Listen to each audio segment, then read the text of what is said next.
మీ మోకాల నొప్పులకు ఎటువంటి సర్జరీ లేకుండా ఎపియాన్ పెయిన్ క్లినిక్ అందిస్తున్న అత్యాధునిక చికిత్స. సో రాజమహేంద్రవరంలో గేమ్ చేంజర్కి సంబంధించినటువంటి ప్రీ రిలీజ్ ఈవెంట్ జరిగింది. ఈ ఈవెంట్కి వచ్చినటువంటి అభిమానులు తిరిగి ఇంటికి వెళ్తున్నటువంటి క్రమంలో మోటార్ బైక్ మీద వెళ్తున్నటువంటి క్రమంలో ఒక లారీని ఆ బైక్ ఢీకొట్టడం జరిగింది. ఈ ఘటనలో ఇద్దరు చనిపోవడం జరిగింది. అయితే వెంటనే ఈ కార్యక్రమానికి, ఈ సభకు, ఈ ప్రీ రిలీజ్ ఈవెంట్కు ముఖ్య అతిథిగా హాజరైనటువంటి Pawan Kalyan, deputy CM, Janasena party అధ్యక్షుడు పవన్ కళ్యాణ్ గారు ఆయన పదే అక్కడికి వచ్చినటువంటి ప్రేక్షకులు, అదేవిధంగా అభిమానులు కూడా ఆయన రిక్వెస్ట్ చేయడం జరిగింది. చాలా జాగ్రత్తగా ఇళ్లకు వెళ్ళండి, హీరోల కన్నా కూడా మీ ఇంట్లో మెంబర్స్, ఫ్యామిలీ మెంబర్స్కు మీరు చాలా ముఖ్యం అంటూ కూడా ఆయన రిక్వెస్ట్ చేశారు. అయినా కూడా దురదృష్టకరమైనటువంటి ఘటన జరిగింది. దీనికి సంబంధించి వెంటనే రెస్పాండ్ అయ్యారు డిప్యూటీ సీఎం. ఆయన ట్వీట్ చేశారు.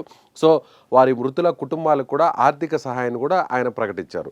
పవన్ కళ్యాణ్ ఒక్కొక్కరికి, చనిపోయినటువంటి కుటుంబానికి, 2 కుటుంబాలకు కూడా 5 లక్షల చొప్పున ఆయన 10 లక్షల రూపాయలు జనసేన పార్టీ తరఫున వ్యక్తిగతంగా ఆయన ఆర్థిక సహాయాన్ని ప్రకటించారు. అదేవిధంగా ఈ సినిమా నిర్మాతగా ఉన్నటువంటి దిల్ రాజు గారు కూడా ఇద్దరికి చెరొక 5 లక్షల చొప్పున ఆయన కూడా 10 లక్షల ఆర్థిక సహాయాన్ని ప్రకటించారు. దానికి సంబంధించినటువంటి ట్వీట్ను కూడా ఒకసారి చూపించే ప్రయత్నం చేస్తాను స్క్రీన్ మీద మీకు. ఇది పవన్ కళ్యాణ్ గారికి సంబంధించినటువంటి ట్విట్టర్ అకౌంట్. ఇది ఆయన ఎక్స్ వేదికగా ఏడీబీ రోడ్డుపై ప్రమాదంలో యువకుల మృతి బాధాకరం అంటూ కూడా ఆయన చేసినటువంటి ట్వీట్ను ఒకసారి చదివి వినిపించే ప్రయత్నం చేస్తాను. కాకినాడ, రాజమహేంద్రవరం నగరాల మధ్య ఉన్న ఏడీబీ రోడ్డు ఛిద్రమైపోయింది. గత 5 ఏళ్లలో ఈ రోడ్డు గురించి పట్టించుకోలేదు. పాడైపోయిన ఈ రోడ్డును బాగు చేస్తున్నారు. ఈ దశలో ఏడీబీ రోడ్డుపై చోటు చేసుకున్న ప్రమాదంలో 2 యువకులు దుర్మరణం పాలయ్యారని తెలిసి ఆవేదనకు లోనయ్యాను. కాకినాడ జిల్లా గైగోలుపాడుకు చెందిన శ్రీ అరవ మణికంఠ, శ్రీ తోకాడ చరణ్ శనివారం రాత్రి ద్విచక్ర వాహనంపై ఇళ్లకు వెళ్తున్నారు. బైక్ మీద వెళ్తున్న ఆ యువకులను వేగంగా వస్తున్న వాహనం ఢీకొట్టడంతో ప్రమాదం చోటు చేసుకుంది. ఆ యువకులు మృతి చెందారు. శ్రీ మణికంఠ, శ్రీ చరణ్ కుటుంబాలకు నా ప్రగాఢ సానుభూతి తెలియజేస్తున్నాను అంటూ పవన్ కళ్యాణ్ ట్వీట్ చేశారు. అదేవిధంగా కాకినాడ, రాజమహేంద్రవరం నగరాల మధ్య ప్రయాణానికి ఎంతో కీలకమైన రహదారి ఏడీబీ రోడ్డు. గత ప్రభుత్వం ఈ రోడ్డును విస్తరణ, పునర్నిర్మాణం గురించి పట్టించుకోలేదు. కనీసం నిర్వహణ పనులు కూడా చేపట్టలేదు. సరైన విద్యుత్ దీపాలు కూడా లేవు. ఫలితంగా ప్రమాదాలు పెరిగాయి. 5 నియోజకవర్గాల ప్రజలకు ఎంతో ఉపయోగపడే రోడ్డు ఇది.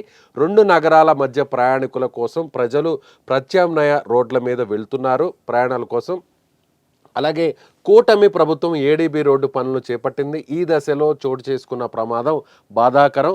ఈ ప్రమాదంలో మరణించిన యువకులు గేమ్ చేంజర్ ప్రీ రిలీజ్ వేడుక నుంచి తిరిగి ఇళ్లకు వెళ్తున్న సమయంలో దుర్మరణానికి గురయ్యారు. ఇళ్లకు సురక్షితంగా వెళ్ళండి అని ఆ వేడుకలో 1కి 2 సార్లు చెప్పడమైంది.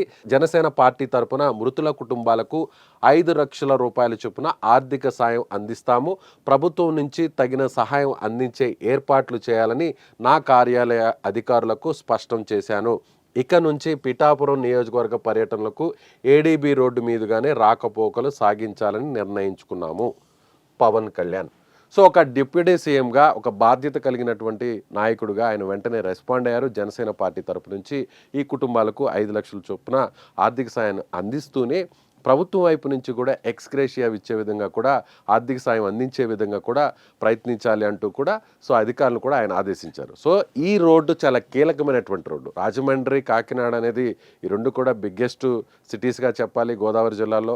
ఈ 2 నగరాలకు మధ్య ఉన్నటువంటి ఈ ఏడీబీ రోడ్డు గత 5 ఏళ్లలో చాలా ఛిద్రమైపోయింది. ఎంత మెయింటెనెన్స్ కూడా చేయనటువంటి పరిస్థితి. ఆ రోడ్డు మీద వెళ్ళాలంటే కూడా చాలా ఇబ్బందికరమైన పరిస్థితి. నేను కూడా గతంలో కూడా ఇటీవల కూడా ఆ రోడ్డు మీద చాలాసార్లు ప్రయాణించాను. నేను కూడా చూశాను ప్రత్యక్షంగా.